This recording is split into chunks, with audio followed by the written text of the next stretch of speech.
तो आइए अब आपको विस्तार से खबरें दिखाते हैं। बात चीन की ही होगी। सीमा पर तो जिस तरह की हरकत कर रहा है वो हम सब देख रहे हैं, लेकिन इसके अलावा वो देश के अंदर नागरिकों के साथ कैसे फर्जीवाड़ा कर रहा है इस रिपोर्ट में आप देखेंगे। तो सवाल यह है कि क्या कोई साधारण या फिर आम हिंदुस्तानी चीन की कंपनियों में डायरेक्टर बन सकता है, निदेशक बन सकता है? क्या सिर्फ 12,000 रुपए की तनख्वाह पर काम करने वाला कोई व्यक्ति चीन की दो फैक्ट्रियों का शेयर होल्डर हो सकता है? ये सवाल इसलिए क्योंकि चीन ने एक ऐसे ही फर्जीवाड़े को अंजाम दिया जिसका अब जाकर खुलासा हुआ है। चीन ने फर्जीवाड़े से अलीगढ़ के रहने वाले राहुल कुमार नाम के एक व्यक्ति को एक नहीं बल्कि अपनी दो कंपनियों में डायरेक्टर और 2 फैक्ट्रियों का बाकायदा शेयर होल्डर बना दिया। चीन के इस फर्जीवाड़े का खुलासा उस वक्त हुआ जब आयकर विभाग के अधिकारी, इनकम टैक्स के अधिकारी अलीगढ़ के गांव खैर पहुंचे और राहुल कुमार के परिवार से पूछताछ की गई। तो फर्जीवाड़े के जरिए राहुल कुमार चीन की कंपनी हुआ बैंक प्राइवेट लिमिटेड का डायरेक्टर है और साथ में चार्ली पेंग और लियो सेंग का शेयर होल्डर भी है। जबकि आज तक ना तो राहुल कभी चीन गया, ना ही चीन की किसी कंपनी में उन्होंने नौकरी की है। राहुल अलीगढ़ के खैर गांव के रहने वाले हैं और गुड़गांव की एक कंपनी में मामूली सी तनख्वाह में नौकरी करते हैं। सिर्फ 12,000 प्रति माह राहुल को मिलते हैं, लेकिन देखिए जरा चीन की चालबाजी। 2 कंपनियों में उसे बड़ा पद दे दिया गया।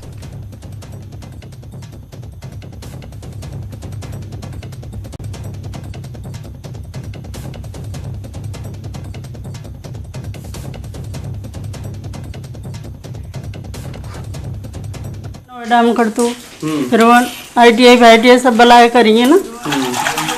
तो चाइना में जो वो शेयर होल्डर हैं 2 कंपनियों में, इस बारे में आप क्या कहेंगी? वो तो कुछ मालूम ही ना है। तो नोएडा करता था जी। और फिर जब मैंने उस आदमी पूछा, मैंने बोला ना कि वहाँ कर रहे हो तो कितने पैसा मिलना है, तो कहता मैं एक चाइना की कंपनी में काम कर रहा हूँ ना, वो 2,000 रुपये फालतू। चाइना कंपनी में 2,000 फालतू मिल रहे हैं। हाँ, पहले 12,000 मिलते हैं। अच्छा, उनको पता ही नहीं है कि वो चाइना में 2 कंपनियों में शेयर होल्डर हैं? ना, उसको कोई मालूम नहीं है सर, वो तो लेबर में है। तो चीन के मुताबिक जिस शख्स का ये घर है वो 2 कंपनियों का डायरेक्टर भी है, बाकायदा शेयर होल्डर भी 2 फैक्ट्रियों का। लेकिन घर की हालत आपने देखी। तो चलिए आपको बताते हैं कि असल में ये पूरा खेल, ये पूरा फर्जीवाड़ा, ये पूरा मामला है क्या। अलीगढ़ के राहुल से फोन पर बात की गई तो उन्होंने बताया कि वो साल 2019 में गुड़गांव आए थे। वहां मोटर व्हीकल पार्ट्स बनाने वाली कंपनी में वो काम करते थे। इसी बीच राहुल को एक व्यक्ति से DLF सावर सिटी गुड़गांव 4th फ्लोर स्थित ऑफिस जाकर बात करने के लिए कहा गया। तो राहुल इस ऑफिस में जाकर नौकरी करने लगे। 4 महीने के बाद ऑफिस में सग्गू नाम के शख्स से राहुल के मुलाकात हुई। तो उस शख्स ने राहुल से उसका आधार कार्ड और पैन कार्ड लिया, जिसके बाद राहुल के साथ ये पूरा खेल हो गया। इनके उसके डॉक्यूमेंट्स का फर्जी तरीके से इस्तेमाल किया गया। रंजीत हमारे सहयोगी अलीगढ़ से जुड़े हुए हैं। तो रंजीत, अभी आपने परिवार के सदस्यों से जो बात की थी वो भी देखी, घर की हालत भी देखी, तो जरा बताइए कैसे पूरी चालबाजी में लोग फंस गए, कैसे खुलासा हुआ पूरे मामले का? जी प्रीति, मैं आपको बता दूं, ये मामला जनपद अलीगढ़ के खैर तहसील का है और ये राहुल जो है 1 साल पहले गया था यहाँ से नौकरी करने। और जब हम यहाँ घर पर पहुंचे, घर की हालत जानी, तो आप मेरे पीछे देख सकते हैं किचन है और ये किचन में कुछ सामान भी नहीं है, बस ये थोड़ी सी किचन है जिसपे यहाँ ना तो कुछ जगह है और ये चूल्हा रखा हुआ है पीछे, और चूल्हे पे बस ये खुले आसमान के नीचे यहाँ पे बनाते हैं।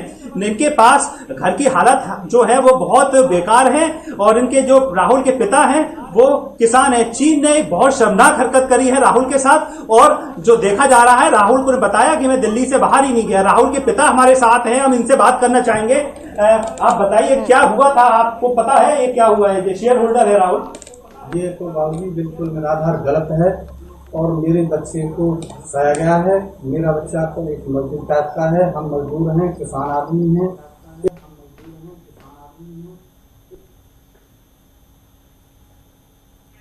जी बिल्कुल। तो चीनी ऐप पर यही आरोप लग रहे थे कि वो आपका डाटा चुराते हैं और उसका गलत इस्तेमाल करते हैं। अब देखिए जरा, यहाँ तो सामने उनके पैन कार्ड की बात करें, आधार कार्ड की बात करें, तो ये हम सबके एक बड़े ही मजबूत डॉक्यूमेंट होते हैं जिसके आधार पर हमारी आपकी पहचान होती है, तो उसका गलत इस्तेमाल किया गया। तो ये चीन की हरकत है, वो किसी भी स्तर पर जाकर अपनी इस चालबाजी को अंजाम दे सकता है। चीनी ऐप की बात करें, चीनी कंपनियों की बात करें तो देखिए जरा कि किस तरह से दो कंपनियों का शेयर होल्डर बता दिया गया, बाकायदा कंपनी का डायरेक्टर राहुल को बता दिया गया। राहुल को पता ही नहीं कि भाई वो इतने बड़े ओहदे पर काम करते हैं। तो फिलहाल अब खुलासा इस पूरे घटनाक्रम का हो चुका है। तो परिवार भी हैरान है क्योंकि उसको कोई जानकारी नहीं है। खुद राहुल कुमार जो शख्स है, वो जो तथाकथित तौर पर जो चीन के दावे के मुताबिक डायरेक्टर हैं कंपनी के, उनका कहना है कि वो तो भाई 12,000 रुपए की तनख्वाह पर कहीं काम करते हैं, उनको कोई जानकारी ही नहीं है। तो ये है चीन की करतूत, ये है चीन की चालबाजी। दरअसल चरित्र जब आपका इसी तरह का हो, किसी को धोखा देने का, फर्जीवाड़े का, तो आप किसी भी स्तर पर जाकर अपने काम को अंजाम देने से आप ना तो झिझकते हैं, ना डरते हैं, ना किसी तरह का आपको कोई अफसोस होता है। और राहुल कुमार नाम के शख्स का ऐसे ही उसकी आईडी का गलत इस्तेमाल किया गया। तो ये मामला तो खुला, लेकिन अब और कितने लोग हो सकते हैं जिनको पता ही नहीं कि भाई वो चीन की कितनी बड़ी कंपनियों में किस ओहदे पर है और उनके नाम पर सारा खेल खेला जा रहा है और किस तरह का फर्जीवाड़ा हो रहा है। तो जांच केवल राहुल कुमार के मामले तक नहीं रुकनी चाहिए, बल्कि पूरे मामलों को खंगाला जाना चाहिए। एक मामला था जो खुल गया और पूरी घटना सामने आ गई। हो सकता है कि ऐसे और भी कई भारतीयों के दस्तावेजों का गलत इस्तेमाल चीन करता आ रहा हो। तो दस्तावेज भी हम आपको दिखा रहे हैं, देखिए। अब देखिए जरा आप ये दोनों तस्वीरें कितनी विरोधाभासी हैं, कितना कॉन्ट्रडिक्शन है इन दोनों तस्वीरों में। किसी कंपनी का डायरेक्टर जो कागजों में है और उसका घर। तो ये दोनों तस्वीरें खुद बता रही हैं कि चीन ने किस स्तर पर गिरकर अपनी चालबाजियों को और अपने फर्जीवाड़े को अंजाम दिया है।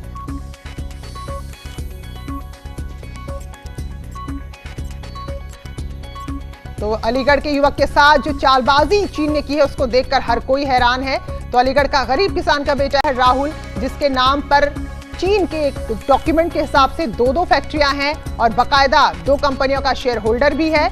और जो कंपनी में इस शख्स को दिखाया गया है तो हुआ बैंक प्राइवेट लिमिटेड का डायरेक्टर है राहुल इन दस्तावेजों के हिसाब से, जबकि चार्ली पेंग और लियो सैंग में वो शेयर होल्डर है, यानी कि उसमें उसके शेयर हैं। और अब जरा दूसरी तस्वीर देखें जो खुद ही सच्चाई बता रही है कि भाई किसी कंपनी का कोई डायरेक्टर है या शेयर होल्डर है तो क्या ये उसके घर के हालात होते हैं। तो मामला इतना भर नहीं है कि फर्जीवाड़ा हुआ, बहुत गंभीर मामला है। क्योंकि अगर दस्तावेजों का गलत तरीके से इस्तेमाल कोई भी देश कर रहा है तो मामले में गंभीरता से कार्रवाई होनी ही चाहिए।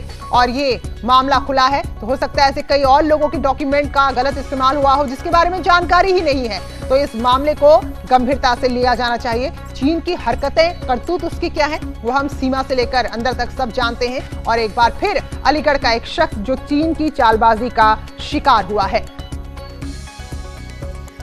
तो चीन की कंपनी में राहुल बड़े ओहदे पर हैं, राहुल को ही पता नहीं, क्योंकि वो तो महज 12,000 रुपए की तनख्वाह में अपनी नौकरी कर रहे हैं और हर महीने अपने घर का जैसे तैसे गुजारा कर रहे हैं। तो ये बड़ी खबरें हैं कि कितने खतरनाक चीन के इरादे लगातार हैं। रंजीत, ऐप बंद किए भारत ने, पहले 69, उसके बाद और ऐप बंद किए कि भाई आप डाटा चोरी करते हैं। ठीक है, आप ऐप बंद कर दीजिए, यहां तो सिलसिला बड़े अंदर तक घुसकर जारी हो रहा है।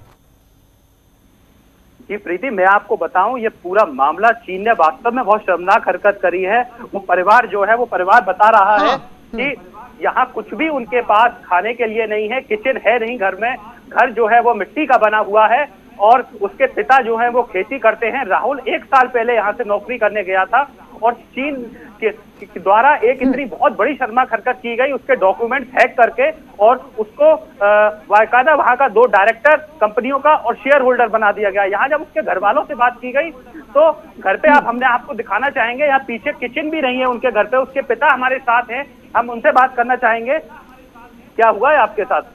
सर, हमारे साथ में बिल्कुल निराधार गलत हुआ है। हमारे बच्चे ऐसे नहीं हैं, हम परिवार लोग के बिल्कुल साफ सुथरे हैं, हम मेहनती और मजदूर आदमी हैं।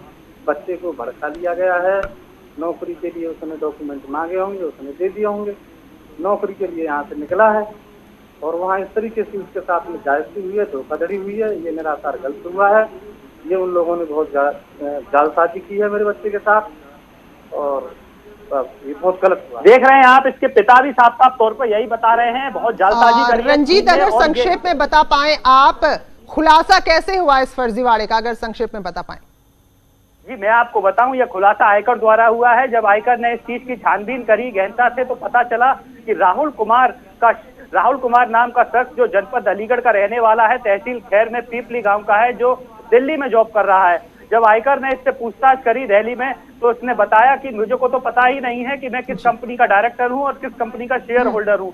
और जब इससे और भी बातचीत करी गई तो उसने बताया कि मेरे को 12 से 14 हजार रुपए मिलते थे और बस इस नाम पे बस 2,000 रुपए फालतू के नाम लेकर उसके साथ धोखाधड़ी की गई है और बताया गया है कि उसको चीन कंपनी का डायरेक्टर बना दिया गया है और शेयर होल्डर बना दिया गया है। जी बिल्कुल रंजीत, ये मामला तो पूरे गंभीरता से लिया जाना चाहिए क्योंकि यहाँ ये फर्जीवाड़ा सामने आया है और कितना गलत इस्तेमाल हिंदुस्तानी के डॉक्यूमेंट का, उनके दस्तावेजों का हो रहा है, तो गंभीरता से पड़ताल इसकी होनी चाहिए। शुक्रिया रंजीत आपका जानकारी के लिए। तो चीनी ऐप की बात करें, चीन के गैजेट्स की बात करें और अब देख लीजिए कहां तक बचेंगे। चीन ऐसे घुस चुका है अंदर तक कि वो कहीं से भी किसी भी शर्मनाक हरकत को अंजाम देने से बिल्कुल भी नहीं हिचकता है। तो वो आयकर विभाग की टीम पहुंची कि भाई इतनी आपकी आय है, कहां है राहुल, जरा बुलाइए, आप इतने बड़े पदों पर डायरेक्टर हैं इतनी बड़ी कंपनियों पर। तो घर का हाल देखकर सारा मामला खुला है। फिलहाल एक छोटा सा ब्रेक ले रहे हैं, यहां पर लौटेंगे जल्दी।